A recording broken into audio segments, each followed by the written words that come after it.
conversation is going round. People talking about the colors come to town. Fresh as a summer breeze, she'll take you by surprise.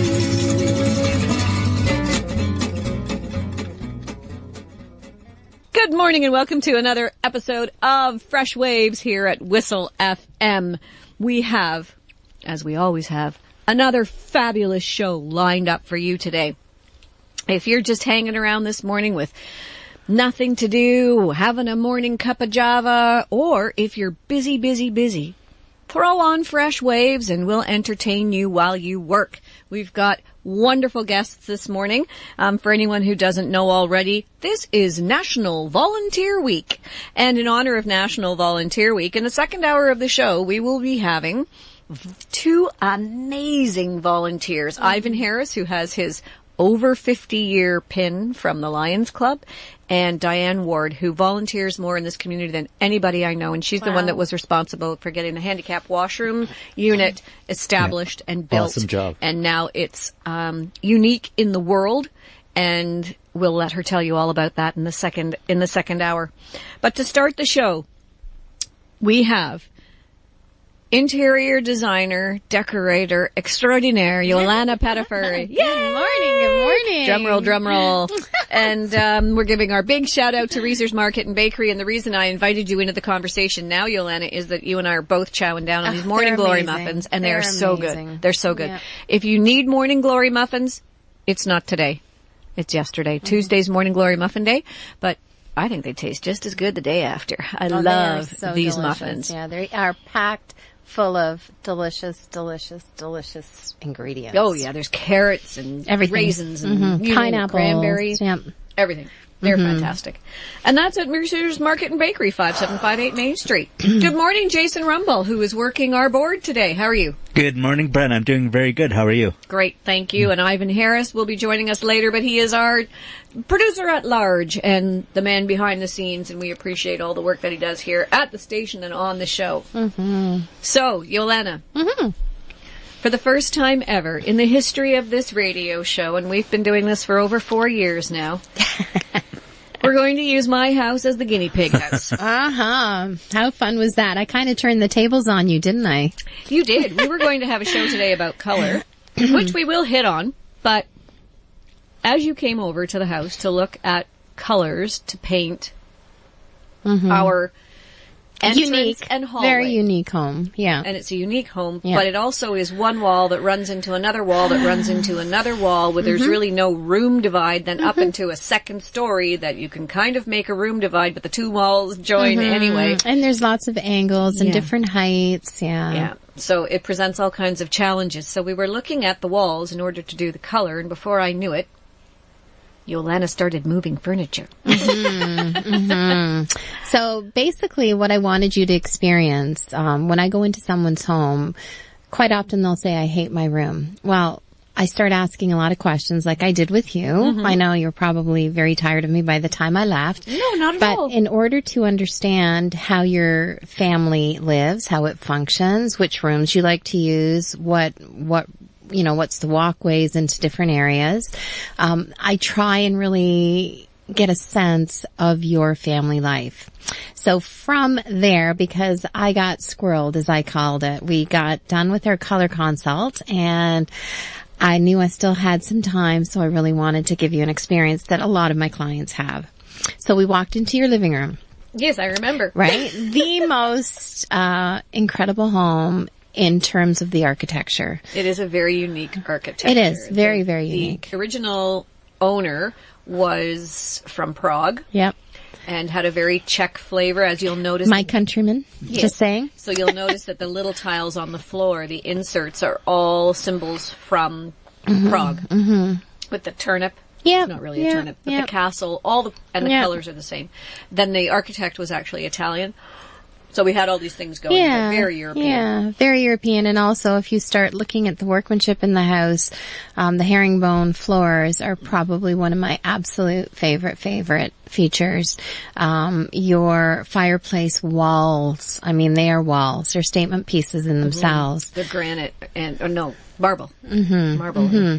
Both of them are, well, the one in the dining room that you really like too. They're both brought over from Italy, and they were polished here, but brought from Italy, and yeah, they're very unique. That's for sure. I couldn't afford to buy them back. No, absolutely not. And what I wanted you to experience is I wanted these architectural details to really stand out.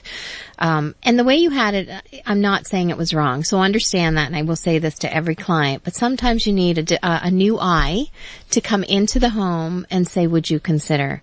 How about we do this? Note, she never asked if I would consider anything. She just started moving the furniture. But we've known each other for years. Did ask. I said, how about we change this up? And you said, sure.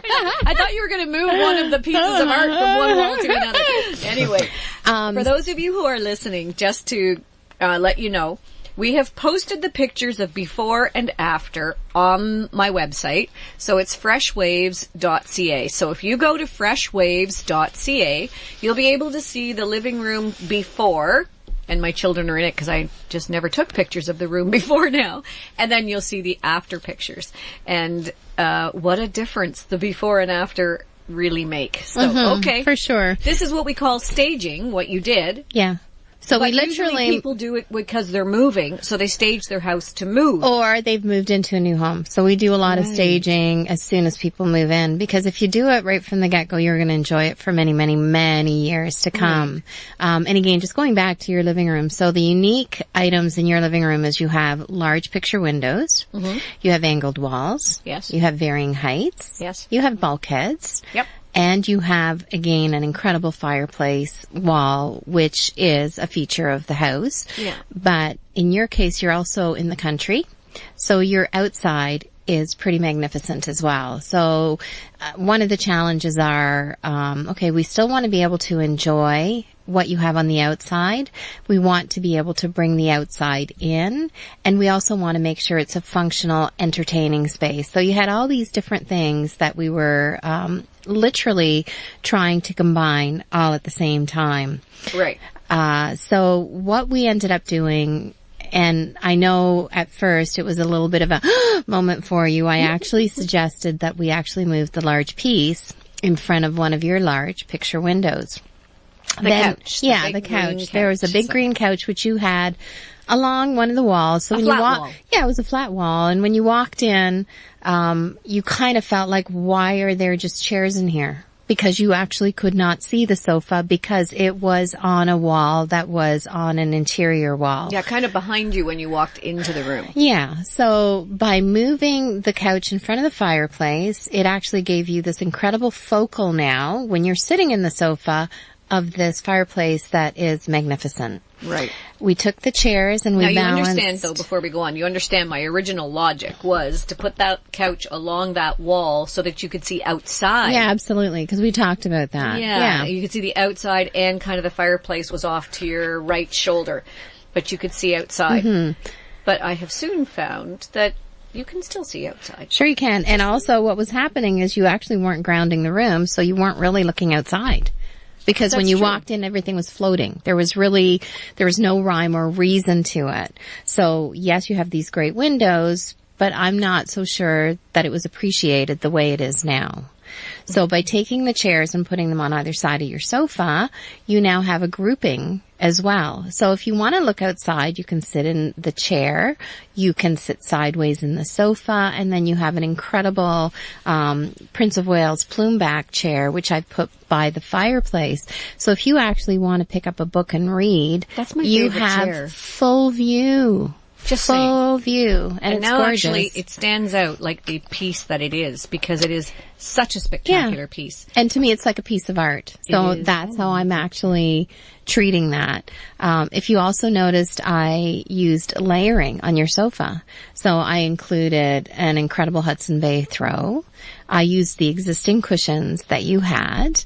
On the chairs, I added that punch of red. So again, it related to the incredible wall hanging that you have over top of your fireplace. So when you walk into the room now, you feel there's a grounding, you feel there's a continuity, but really what is in there all relates. Now, having said that, you also have an incredible carousel coffee table, which is one of those items where in life we pick up pieces that we just fall in love with. So it's not that it necessarily goes with everything else, but I always love pieces that don't 100% so glad that go. You say that, because you know what? I've had so many people who are or consider themselves to be decorators, or, you know, just good at decorating. And they say, well, everything matches in here except for that coffee table. And, you know, I've had some pretty negative responses to that coffee table. But that coffee table is something that I used to have at my other house. Yep. And I love the practicality of it. You know me. You've known me for years. Yeah, I do. I love something that has a real practical value. And that coffee table, if you look on the website, you'll see the picture of it. It's got horses underneath. It looks like a carousel, and it's glass on top. It actually rotates. It's a lazy Susan. The whole thing goes in a circle. So when you're having little appetizers on that table, you know how you always have to stand up, stick your butt in people's faces while you're leaning over to get that thing that's on the other side. You simply lean over and spin the table until you get to what piece of food you want. And when we decorate the Christmas tree, we do the same thing. Yeah, so it's a really fun piece. Like, to me, it adds the whimsical charm. I was about to say that. It's very whimsy. Whimsical and so is nice, I think. It makes me smile. If Sure it does. If I walk by something, and I've had that table now for over 15 years, and if I still walk by and it makes me smile, it's a good thing. It is a good thing. So what I did to, again, bring in what is in the rest of the room, and with the table, I put in an absolutely incredible, again, burled wood bowl. And I showed you when there wasn't a bowl on top, you actually couldn't see the coffee table, what was underneath it. Because the light kind of filtered through and you almost lost what was there. As soon as I put the bowl on, what did you say? Like, oh you my can gosh. actually see, yeah. Yeah. Wow. And it brings that natural. It was a whole morning of wow. It was, right? Yeah. So you brought that natural element onto a wonderfully whimsical piece of furniture that now makes sense in the room. I think if you just had it on its own and maybe stuck a candlestick on it, it would still kind of feel, okay, this is an interesting piece. Why is it here? Where now you walk in and you go, oh my gosh, this is absolutely spectacular. Heights, really, really, really important in a room. So whether you're achieving it with artwork, whether you're achieving it with lamps, whether you're achieving it with candlesticks or objet d'art, like you have that beautiful hand-carved piece in there, adding height to areas where there is no height, again, it's another way to create interest in the room. I went around your house. I collected various end tables, right? I kind of grabbed them from all over. A little ottoman that was kind of, I don't even know where that one was. Pieces that you had in the family room. And we brought the pieces that worked together and made sense together into the living room to again create that wow factor. You were a little afraid when I grabbed the vase with your curly willows, and I was going to put it on top of this, again, incredible drum piece that you have in the turquoises and the golds. And I put it on top. You're like, but wait a minute, I'm going to lose my outside. And what happened when I put it up there? You actually see the outside through the bare branches of this vase, and it's stunning. And I would never in a million years have thought of doing that, honestly. And I mean, people say that, oh wow, that's so awesome. And I'm not doing that at all. I'm saying that if you look at the picture on the website and you see those branches that are inside, it draws your eye through the branches to the complementary branches that are outside. It blew my mind. It did. I think that was the one thing that you just went, I don't believe what I'm experiencing right now. And honestly, in a million years, I would never have put that there. To me, that's something that goes on the floor against a wall, which is where it was in the dining room. Or a corner, which is where everyone shoves a piece like that. Yes. And sometimes you see people put those little white lights on it for Christmas time and dizzle them up a bit. But I don't think I'd ever even seen the vase and the whole thing together in an appreciative way in years. And now all of a sudden it's like it's brand new. It's like I haven't had it before. And to be honest with you, that is the purpose of my visit to any home I go into. people take a lot of time to collect items. Sometimes it's an emotional buy. Sometimes it's just, you have to have it. You don't know why, but you have to have it. Sometimes it's a calculated buy where you buy a piece for a specific area. So these are pieces that in some shape or form you have thought about and have purchased them and collected them over the years. Sure. So why would I not start with elements that you've already got in your home?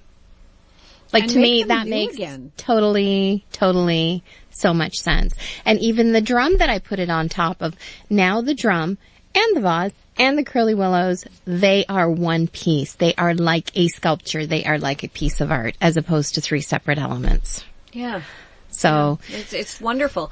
And we've talked about this before. When you have staged a home, you staged my mother's home when she sold it to downsize and go to Parkview. Yeah. And when I took the pictures and sent them to my sister who lives in Switzerland, so she wasn't there to see the transformation. Yep. She saw it one way, remembers it because it was that way for years, 52 years that my mom lived there. And then to see it the way, like she said, that's not our house. I said, yeah, it is. She said, I can't believe that's our house. And I said, yeah, it's so different. Now, one of the things that you and I have talked about before, and it rings so true, is that had my mother decided to stay there, if she was staying there, to do what you did was such a worthwhile exercise anyway, because you've given an old house that's been there. My mom they were the first occupants of that house, so they've been Which there was so incredible to me. Yeah, I love 52 years in the same house. And you've made it look like it's a brand new space and with new energy. It felt alive as opposed to something that felt like it was 52 years old. Outdated, yeah. And one of the things we didn't, again, just to make sure before everybody leaves, we didn't go out and buy a bunch of stuff. No, there were a few items. 2 lamps and accent cushions and some accent cushions. Yep. And 1 painting. Everything else was yours. Everything else was there from before. Like all the major furniture pieces. This was not a $10,000 job. This was go out to HomeSense, get a couple of paintings, 2 lamps, and some throw cushions. Yeah, and I think it took us, I was probably there, 6 or 7 hours to do maybe 7 or 8 hours. It was a whole house. Yeah. So we did rooms and we rolled up carpets. It was pretty extensive. And the one thing I would love all the listeners to understand, staging for selling and staging for living are 2 completely different approaches. Staging for selling, you want to create an atmosphere where you walk into a house that you are possibly going to consider for buying. You want to be able to put yourself into that home and say, yeah, I can see myself in this home. So again, you've got to make sure it feels a little more current, because if they walk in and they go, oh my gosh, nothing's been done for 52 years, that is not a good thing. Almost. It is overwhelming. It's fine for someone who's in the business like me, because I see that as a huge opportunity. But for someone who wants to be able to sell their home, move into this home, and start living, it's a huge challenge. So you want to almost take the emotional family component out of the home. So if you recall, we took down a lot of family pictures, and made it very, again, it still had the inviting factor to it, but it was a little more generic. So again, the staging for selling, it's a visual thing. Staging for living is what we actually did in your home this week, where I would use, and I know you. I've gotten to know you over, we were trying to figure out the timing, and I think it's it has to be 21 or 22 years, Brent, because the kids started Church Highlands. Right, with Church Highlands. The best school ever, I have to say. Back in the day it was. Back in the day. I don't know what it's like now, but I know back in the day. Speaking of which, I was at Mr. Pakitas' this week, and I staged his whole back area. So nice. There you go. So it's full circle. Him at a show, and he used to be the principal at Church Highlands Public School. I ran into him at a show the other day too. So isn't that funny? Yeah, I diverted there. Sorry. Yeah, it's okay. It's okay, because you know what? On community radio, that's what you can do. And I know, it's great. It's great. We want to add the personal touch so that people know that we're not just talking off the top of our heads. You and I, Jolana, have both been into many houses that don't look like a home. If it's too perfect, too staged. If there's, I've seen people leave that little glass container with the glass lid and the perfectly staged cookies where you could never, ever feel comfortable about actually having one of the home-baked cookies because you don't want to wreck the display. That's ridiculous. We've been into places, you and I, where we step back and say, this is stunning. Could never live here, but boy, is it stunning. With ultra-modern features and sharp corners that kids could never be comfortable in and things like that. And we've both admired the beauty of it, but said, yeah, it's key, maybe not have the practical features. So when you and I get together, because we've done this exercise, and we've done this show so many years now that we know, I've learned a lot from you. Mm-hmm. But I've also come to a point in my life where my life has changed. Yep. And therefore my house could change. We were busy when the kids were young. We were busy. Oh, for sure. Did anyone really have time to invite someone like me over and say, "Can you please, do my house?" Because you were busy at 4 different sporting events. You've got dance, you've got singing. You have life going on. Oh, yeah. And you've got the baby conscious things. Yeah. Yeah. Like sharp corners all hidden. You could never stack anything like that because if one of the kids ran into it, the whole thing would be smashed. It wouldn't have lasted 2 hours if we'd done this 10 years ago. So, life changes. Yep. On that note, we're going to take a little break, and when we come back, we're going to talk about life changing and changing with your life and changing your living space with your life. You're listening to Fresh Waves. I'm your host, Brenda Masson. We have Jolana Pettifer in the studio this morning, and we will be back right after this. Stay tuned. The Whitchurch-Stouffville Fire Department wants everyone to plan 2 ways out of their home. If a fire broke out tonight while you were sleeping, would you and your loved ones be able to get out safely? Take a few minutes to plan your escape from fire and practice it with everyone in your household. Arrange a meeting place where everyone can meet and call 911 from outside of the home. This is a message from Whitchurch-Stouffville Fire and Emergency Services. Hey everyone, this is Lil J. Join me every Saturday night at 11 p.m. Eastern for the Block Party. A 2-hour journey of the best in the Canadian underground dance music scene, featuring tracks and DJ mixes from Canada's emerging artists, from the disco hits of the 70s to the latest dance floor fillers. No lineups or cover charges, it's your weekly free access to the beats that are packing dance floors in Canada and around the world. The Block Party, Saturday nights at 11 p.m. Eastern, right here on 102.9 Whistle FM.